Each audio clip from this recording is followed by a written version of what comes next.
A business owner's life is full of challenges, and one of them is preparing for unexpected situations.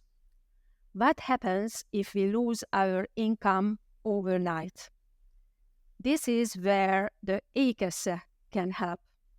But what exactly is an A-kasse, and is it worth joining as a sole proprietor? That's our topic today. Stay with us.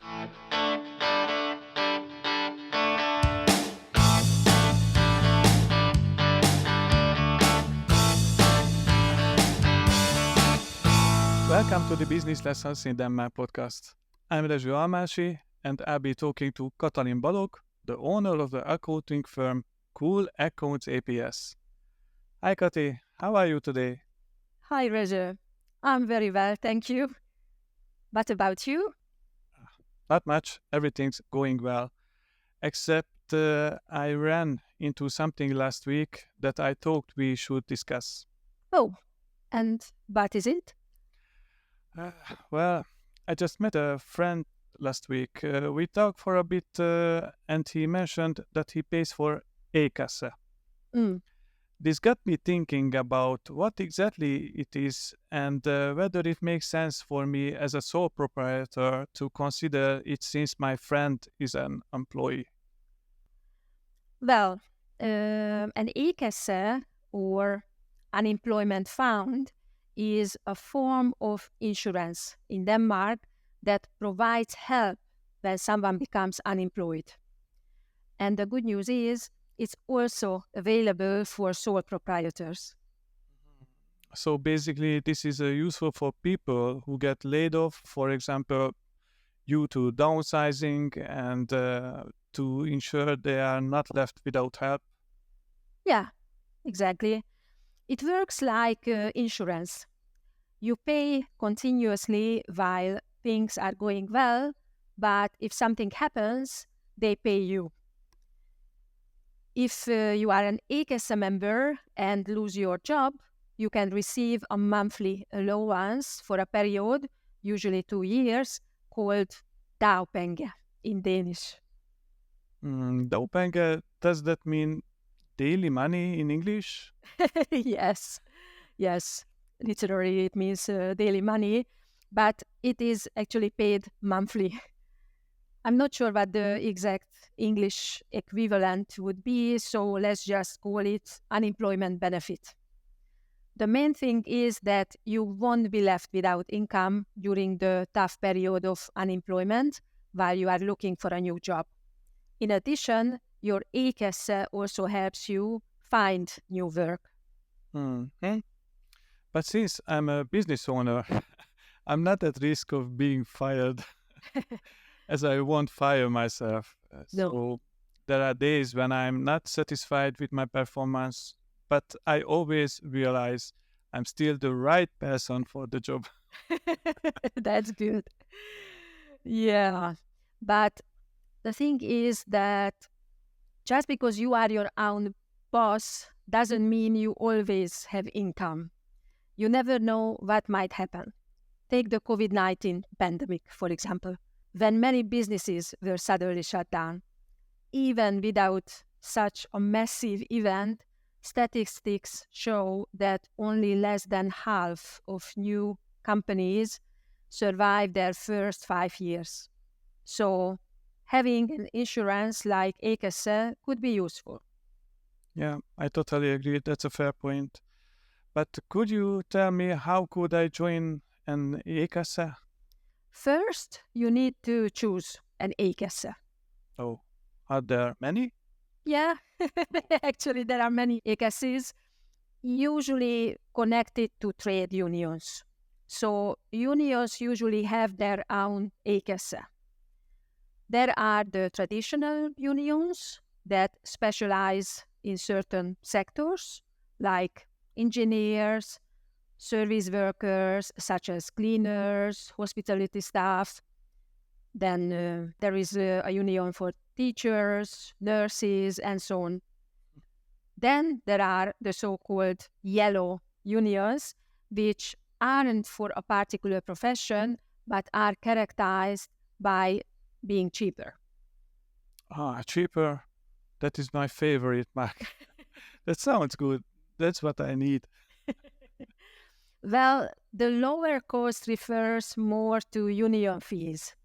There is not much difference in A-kasse fees, which are usually around 500 or 550 crowns per month.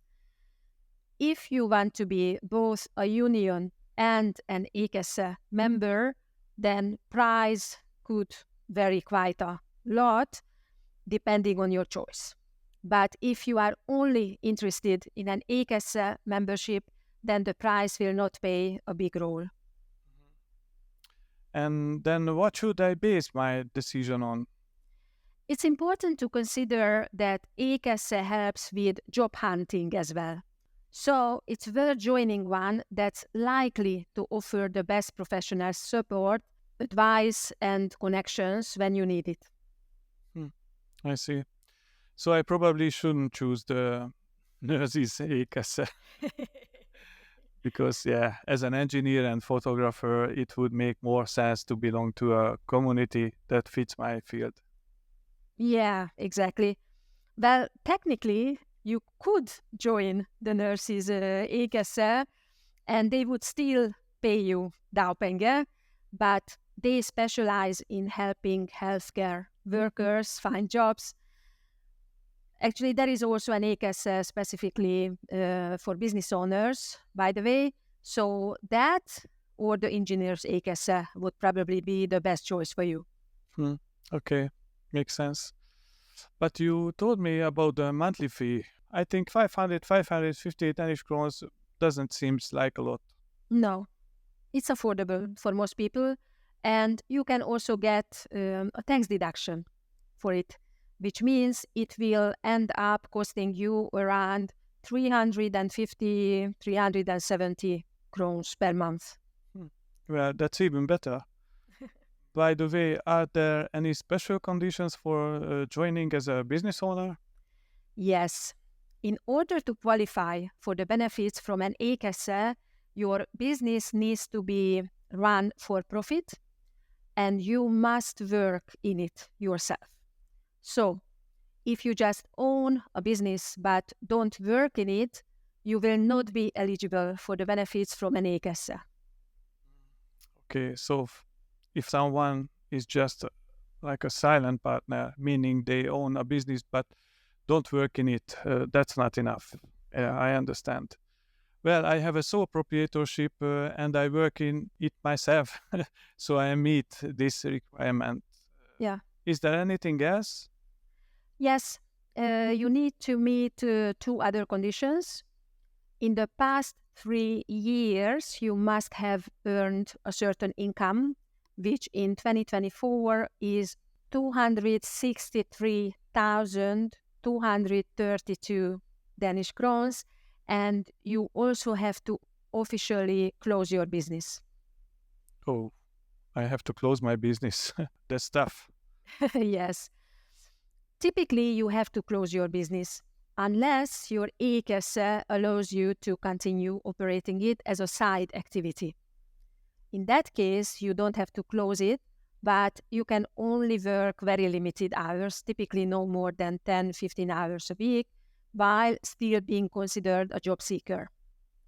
However, in this case, your dagpengar will decrease with the time you work, and you will receive it for a shorter period.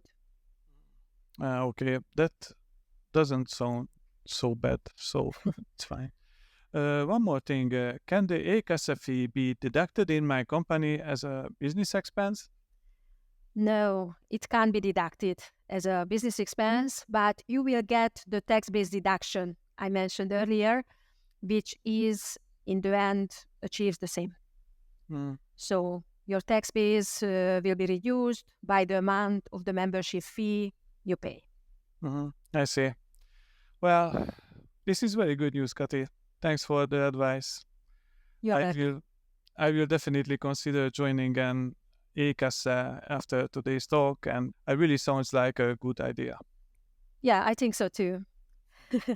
So good luck. Thanks. Dear listener, With today's conversation, we have reached the end of the first season of the Business Lessons in Denmark podcast.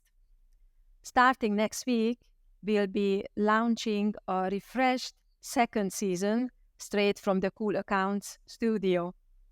The new season will be available only in Hungarian with English subtitles on our other YouTube channel. Unfortunately, this change also brings a farewell, since the new format will focus on in-person studio conversations. Rezső, who has been with us as the host, won't be able to continue due to the distance. He lives in southern Jutland, and our studio will be in Copenhagen, where I also live. So due to this, we won't be able to implement the new podcast format with Rezső. Rezső, on behalf of the whole team, I would like to thank you for joining me in the last 23 episodes, for all the valuable insights and fun moments. We will miss you a lot, and I'm sure the listeners will also. Thank you, Kati, the nice words. Dear listeners, the time has come for me to bid farewell to this fantastic podcast. My goal has always been to assist Kati in running the podcast to the best of my ability, and I feel I've succeeded in that. I know it will be tough to understand the mysteries of the tax system without me, but don't worry, Kati and the Skat helpline are always there for you. Yeah, just a joke, but I hope I've brought some joy along the way, and remember, paying taxes is mandatory, but humor is not forbidden. I wish the podcast continued success, and to all the listeners and viewers, good health and low taxes. Thank you. Rezső's contact details will be available in the episode description. Dear listener, if you need a great photographer to capture your best moments, don't hesitate to reach out to him. We wish you a successful week.